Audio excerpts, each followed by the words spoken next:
Indian grand मुफ्ती शेख अबू बकर अहमद किबला ने केरल यात्रा के दौरान कल कन्नूर में कहा है कि कम्युनिटी लीडरों को फिरका वाराना बात नहीं करनी चाहिए।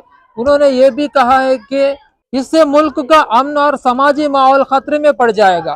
केरला के जिले कन्नूर कलेक्ट्रेट ग्राउंड में केरल यात्रा के लिए मुनाकिदा एक इस्तकबालिया से खिताब कर रहे थे शेख अबू बकर अहमद किबला, जो केरला मुस्लिम जमात की क़यादत में शुरू की गई थी। और उन्होंने कहा कि केरला के लोग जमहूरियत और दोस्ती में यकीन रखते हैं।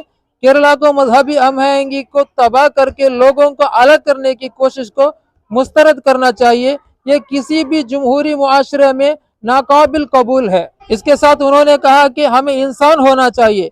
इंसान होने के लिए बड़ी मायने है। हमें एक साथ रहने और एक दूसरे के साथ तामने के काबिल होना चाहिए। हमें अल्फाज के इस्तेमाल में बात करने में बहुत एहतियात करनी चाहिए। मुआशरे में आला मुकाम और इज्जत रखने वालों को अपने कौल और फील में मोहतात रहना चाहिए। हमें अपने किसी अमल को मुआशरे में तकसीम का बाइस नहीं बनने देना चाहिए। उसके साथ शेख अबू बकर ने कहा कि एक शख्स मादी और रूहानी तरक्की के जरिए मुआशरे में बरतर बन जाता है, अफजल बन जाता है।